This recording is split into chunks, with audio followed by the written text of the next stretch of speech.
Boys' Night Out by Paul McCann.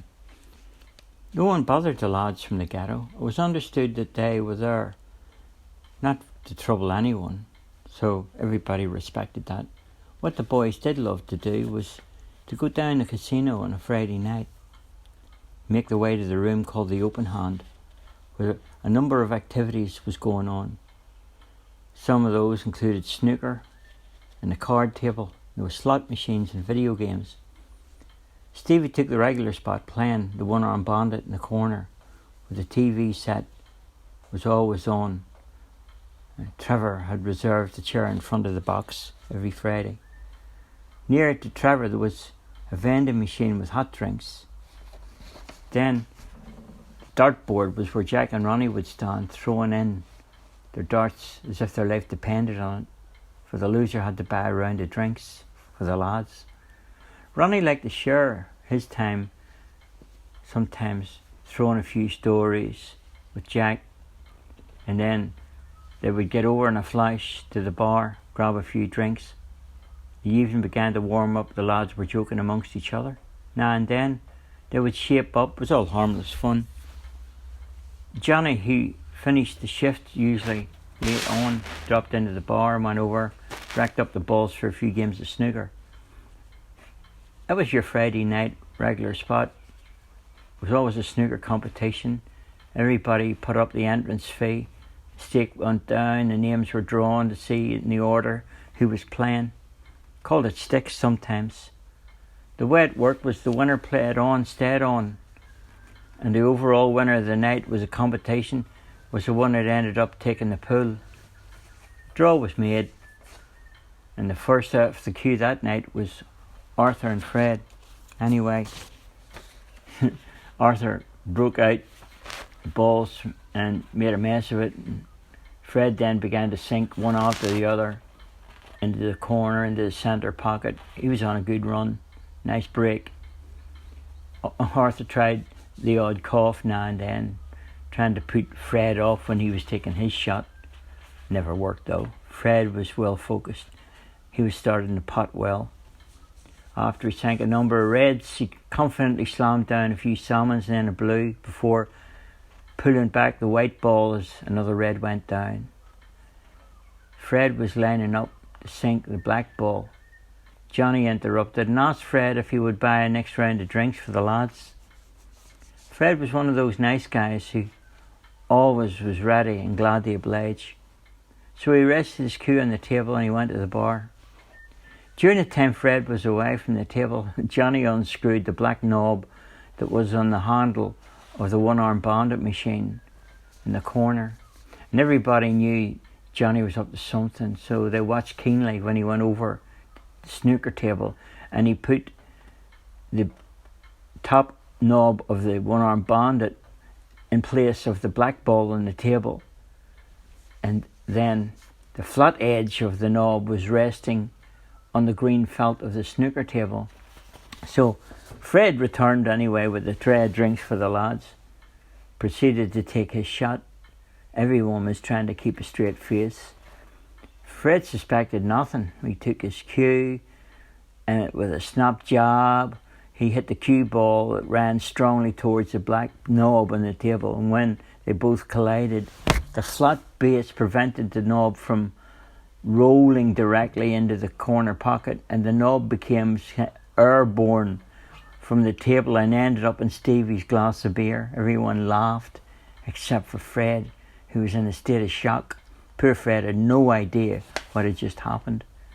Johnny walked over and took the knob from Stevie's glass and swapped it for the black ball, and then he put the black ball back on the spot of the snooker table and screwed back the plastic knob on the one-armed bandit.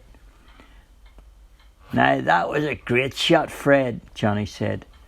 Fred saw the funny side of it, so he laughed along with everybody else. As it turned out, Fred won the competition that night, and with his winnings he decided to have a go on the slot machines in the corner that had the black knob that he had previously knocked off the snooker table. With his first coin he pulled a major jackpot, and bells were ringing and lights were flashing. Fred was amazed to find out As well as pulling the $400 jackpot on the machine, he also pulled the accumulator cash prize of $6,800. While the attendants were all running around looking for a supervisor or a manager to sign over the check, during this time, Fred wandered over to the blackjack table and asked to be dealt in. The dealer was a young lady. In her hand, she dealt out cards to 7 people in about 10 seconds. She was quite cool when Fred collected on the first few hands she had dealt.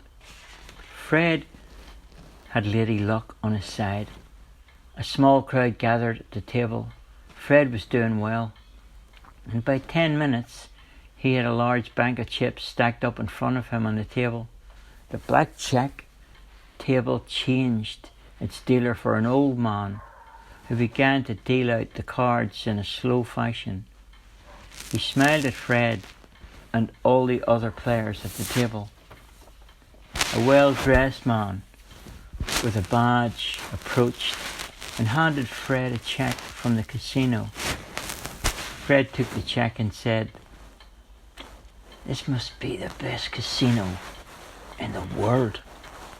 He continued to play blackjack, and Fred's uncanny run of luck continued. A few of the lads from the ghetto approached Fred and made it known that certain people were getting uneasy about how much money Fred had won.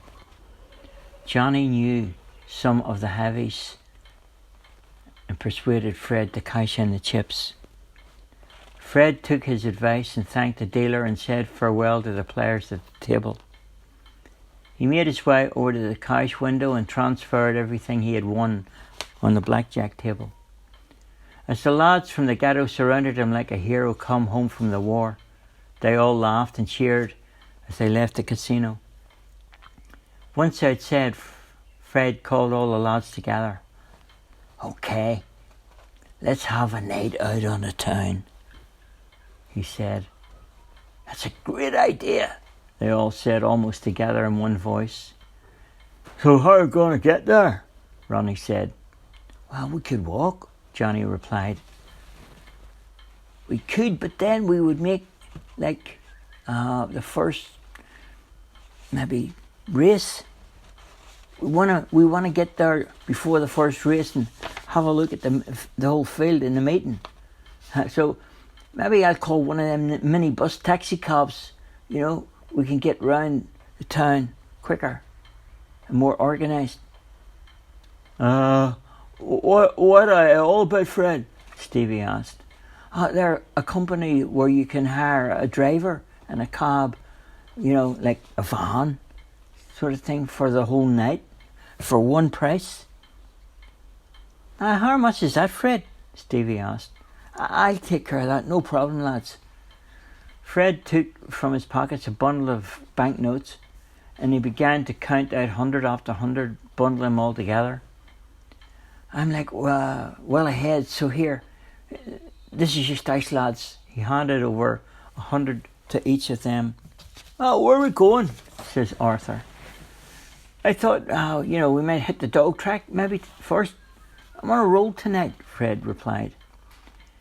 "You're on a roll. I'm hungry. Wouldn't mind a sausage roll," said Jack. "I wouldn't mind a bit of chicken, maybe some mayo on a roll," Ronnie replied. "Okay then, what about if we stop at the steakhouse on the way to the track, pick up some burgers or rolls?" "Yeah, okay, sure." "Sorry lads, I'm not a meat eater," said Johnny. "Why not?" asked Stevie. "Because it's against my beliefs," said Johnny. "What about fish then?" Stevie asked. No, it's still meat," Johnny replied. "Well, what about chicken, Johnny?" "Yeah, is that meat?" said Jack. "It sure is, Jack. Listen, this little place, I know, near the city, it's called the Wise Little Noodler. They cater for most people's ethics and tastes," Johnny said. As the minivan arrived, Fred said, "Okay, we'll go to Wise Noodler first and then on to the dogs. Is that okay with everybody?" As the minivan arrived, Fred said, "Okay, let's go. Wise Noodler first and then the dogs." Everyone agreed and nodded. One by one they took their seats in the minivan and headed off along the highway into the town centre. When they arrived at their little noodler, they all got out of the bus and walked to the front door. A group of 3 masked men told everyone to get on the floor. The masked men all held guns and told everybody to empty out their pockets. The one thing you never do is tell lads from the ghetto what to do. The bandits made a big mistake, as from a very young age in the ghetto, you had to learn how to handle yourself. All the lads could take care of themselves, like a cobra. As they lay there on the floor and waited for the right moment to strike. The element of surprise is always a good place to start any attack. And so, when Fred, who was not an epileptic, faked the fit, then the rest of the crew knew exactly what to do and where to go. One of the masked men, who seemed to be troubled with Fred's abnormality display of muscular activity, the largest and the leader of the 3, screamed out, "Okay, can anybody help this guy? What's going on with him? Does anybody know what to do?" Jack took the next move. "I done a first aid course and I heard about this kind of thing. You know, it's a life-threatening reaction to stress. His condition's called pseudo-seizure, you know, and we need to act immediately. We need to give him some room. Move anything out the way in case he gets harmed." The 3 masked men put down their weapons and started to move away tables and chairs, and while they were doing this, Jack crept slowly over, and in this moment of distraction, he grabbed their guns and threw them away, and suddenly all the lads went into this automatic response. It was kind of like knee-jerk, half berserk, or whatever happened and occurred next was just self-preservation. The ghetto people then acquired this ability to mix life and death situations into one crazy reaction. This is what it's like living in the ghetto. So Johnny and Stevie, who lay side by side, signalled to each other who they were about to attack. They swung their feet with sweeping roundhouse manoeuvres that knocked 2 of the bandits to the floor. At this very moment, Ronnie sprung to his feet and lifted a chair and brought it down upon the head of the other masked man, who fell to the ground, unconscious. Like a tiger set free from its cage, Fred leapt to his feet and delivered 2 snapping blows to the bandits, who were still able to move, both pleading for mercy.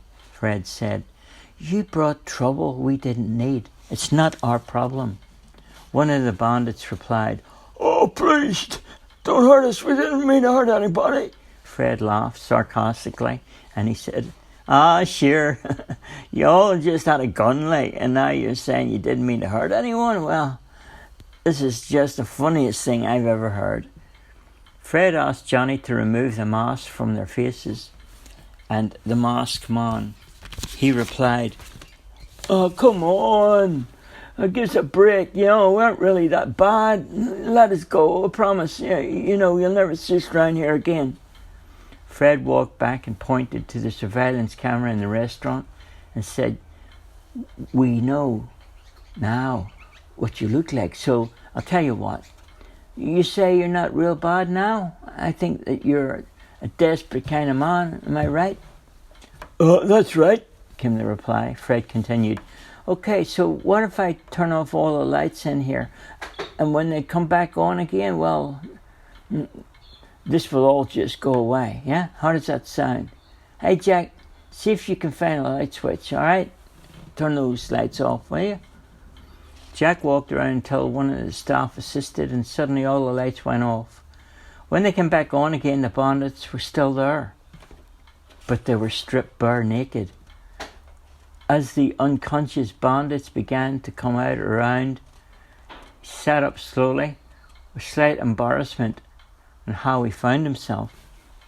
Fred told the 3 naked bandits that they could go, or wait until the police arrive in a few minutes.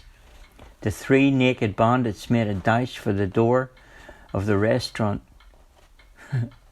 And they proceeded then to make their exit from there into the car park with the wolf whistles and cheers of everybody in the restaurant. A few minutes later the manager approached the lads and offered his thanks as well as a free meal to all of the lads from the ghetto. The lads ate well and left the restaurant feeling good. They were soon back on the road again in the van and on their way to the dog track. The driver in the minibus was unaware of what had happened inside the restaurant and wanted to know why 3 naked men had come running out the front door. Fred said, yeah, it's a Friday night streaking through town crew. There's nothing better to do. Everybody laughed.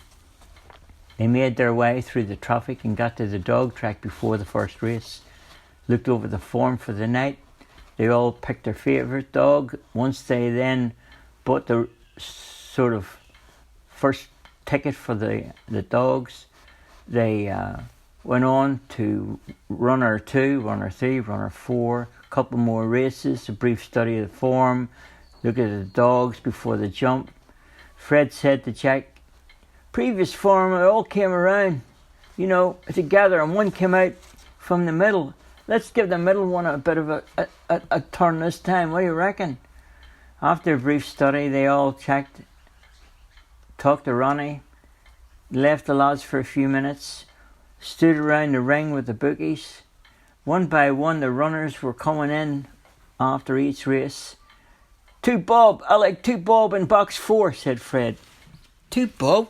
2 bob didn't go very well last time, but I told you, he come through the middle. I reckon 2 bob's going to go okay this time. I think that's better than some from box 1. That's a good chance if we take that one. She's got guts, she'll be okay. She's a bitch from the country, and I know the trainers come a long way for this city meeting on a Friday. So, it's no joy, right? Johnny, they all talked about this middle dog 2 bob. So Fred replied, she might be country greyhound, Johnny, but in the big city you got to be a big track ways, and the dog's never run in the city track before. Sure thing, Fred, that's a good point, Jack replied. What do you like? Do you like 2 bob? Fred said. I fancy Dundrum, actually. Box 3, ideal, looking at 10-1 in the betting. I'm going to go maybe a few dollars there each way in that one. So what about you, Stevie? Do you like anything? Well, actually, I do like 2 bob, but look, see that one there, Johnny? Better than some, come the reply. It just looks like a nice dog to me. Suddenly Ronnie appeared and he said, well, you know what, lads? I've got a big tip. I just had a smart money from box 8, Celtic Skeltic. Celtic Skeltic? Yeah, Celtic Skeltic. Yeah, right, lads. That's the one. Box 8. In first, okay? Let's get on. Put in the money together. All of us together. So they all went as quick as they could to place the bet. See the dogs run. After the dogs were placed in their boxes, the electronic bunny lure was sent out and the boxes opened up and the race was on. Suddenly there was a blackout and all the power went off. Wasn't funny. The dogs caught the bunny and bit the bunny and the power came back on and one of the dogs got zapped. From box 1, better than some, ended up well done. When the first race was abandoned, everybody got their money back. So, within the end of the meeting, they were all back in the right bunny, earning the right money. Johnny replied, it's a good out tonight, lads, the dogs. Maybe we should just call it quits now, count our winnings, count our blessings and head home. Ronnie said, last race, I was told by someone and I know the drummer boy's been set for this race. But like, that one before, Joe, Celtic Skeltic. Yeah, but look what happened to Bunny in that one. There's no sure thing.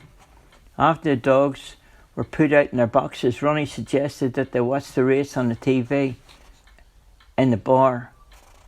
Everyone agreed, and after they put their bets on, they went to get a quick drink before the race. And then The lads ordered their drinks, waited for the dogs to run. The bunny was set in motion and the boxes opened up and off they went. Drummer Boy came out well and was in second on the run. As it turned, the dog behind Drummer Boy came through and bumped into Drummer Boy, which inconvenienced him on the run. It was neck and neck to the finish, but Drummer Boy lost by a nose on the line. Ronnie shouted, "Hold on your tickets, there's bound to be a protest, lads." Everybody laughed. Everybody knows protests don't win. Dogs don't get protests. All the lads laughed, ignored the comments. "You should have backed the bunny, Fred." The lads drank up and began to leave the bar. The man with the mouth approached Ronnie. It was Friday night and the bar at the dog track was crowded. The guy with the loud mouth walked over to Ronnie and said, "Just who do you think you are?" Ronnie turned around and almost broke the round table too with the back of his hand, and he said, "I'm a straight-talking, street-walking man from the ghetto, so who are you?" The man with the mouth smiled and slowly reached out his hand and he said, "Oh, well, you're surely a man of action, it's plain to see." Then he pointed his finger to race in the programme and he said, "Last race. See that dog there? Me old mate? Back it." Then with that he walked off into the bar at the door and the lads went straight back to the ring. A few big bets, so me and my old mate in the third. All the lads ended up collecting. They left the track that night in a minivan with a bundle of cash. They could have even got a security van to come home. They had that much money. In the memory of the man with the mouth who spoke softly, and the naked bandits from the noodle place, they had a good night out, the lads, and looking forward again to going out following week. That's the end of the story.